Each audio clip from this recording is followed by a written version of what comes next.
technology has come towards crossing the uncanny valley.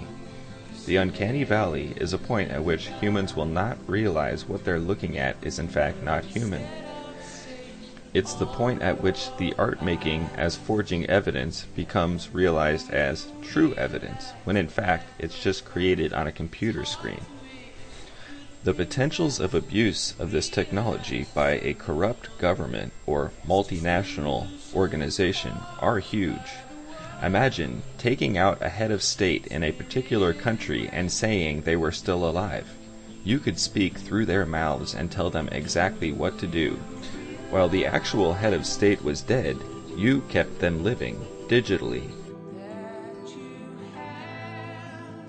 Also, if a unilateral party controlled an entire nation, fake court cases and fake people could be created, such as super killer Anders Breivik, who allegedly massacred 77 people. Fake criminals could be used to sway public opinion. Because the technology is so good now that most people could not recognize a computer-generated or swapped face for a real one, fake criminal cases may be taking place. It is my suspicion that the Anders Breivik character is in fact a CGI created or swapped persona. This would not be unlike how Paul Walker was inserted into the Fast and Furious 7. Because the CGI has gotten so good, it is imperative that research and event skeptics start looking into other aspects of this story which prove it's just a big movie. This would not be unlike looking at IMDb and looking at the goof section in a movie. As we know, one of the most fun areas to look into in movie production are the goofs, the accidents that happen during productions in a movie, which mostly seem unavoidable. There are few movies made that had no goofs. Goofs include audio or visual problems, continuity problems, crew or equipment visible, factual errors, plot holes, and revealing mistakes. All of these goofs indicate that you are watching a movie, as you would expect human error to come into play. However, during a real event, you would expect no goofs. Whenever analyzing an important point in time, a historical event, if you start realizing there are a lot of goofs, this is a good indication it was in fact staged. The Norwegian newspaper Aftenposten on the 18th of October 2011 printed a very interesting article. Translated, it says, only hours before Anders Behring Breivik began shooting youths on Utøya, a special police unit was practicing an almost identical situation.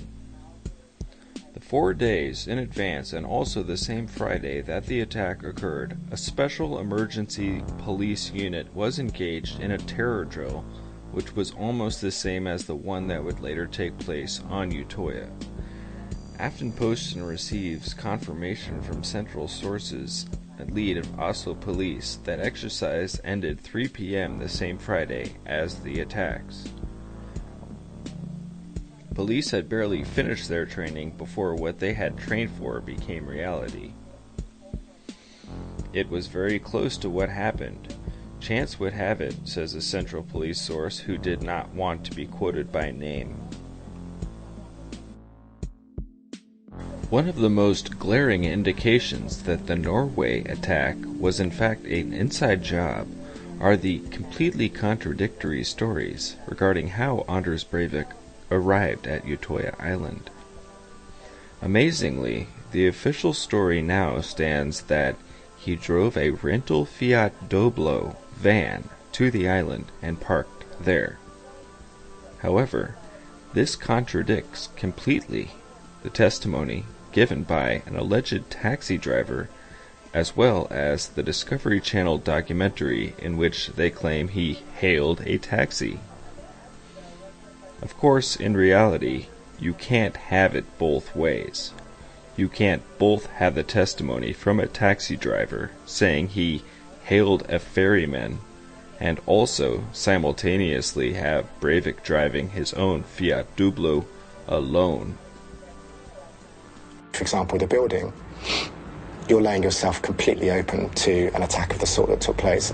As Oslo reels, Anders Breivik is already moving on. He hails a cab and heads to his second target.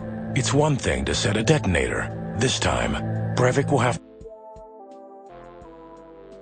In an article entitled "What Turned Anders Breivik into Norway's Worst Nightmare," published by The Independent, they go into great detail regarding Anders Breivik taking a taxi to Utoya Island, including testimony from a taxi driver. He then hailed a silver-colored taxi which drove him, by now dressed in a stolen police uniform and his assortment of weapons, to Utoya Island. The taxi driver recalled this week, "There was nothing suspicious about him at all. He seemed just like any easygoing cop. He told me he was just going to check the security on the island because of the bomb blast in Oslo." They then go on to say, "The taxi driver hailed the Utoya Island ferry boat to come and pick Breivik up. The ferryman willingly obliged. Breivik, with an automatic rifle." You get the idea. There's a taxi driver, and he's mentioned in 3 different paragraphs, even giving testimony and hailing the ferry. As Oslo reels, Anders Breivik is already moving on. He hails a cab and heads to his second target. But then, in later versions of the story, there is no taxi driver.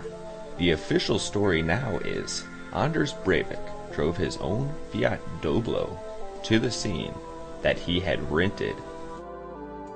There is now no mention of a taxi driver whatsoever, and this entire interaction, or alleged interaction, at Utoya has been scrubbed from the official story. Again, if the official story is Breivik drove a Fiat Doblo that he rented by himself to the island, how could there possibly be such confusion regarding a taxi in multiple stories, including eyewitness testimony that is specific to driving Breivik to Utoya from an alleged taxi driver?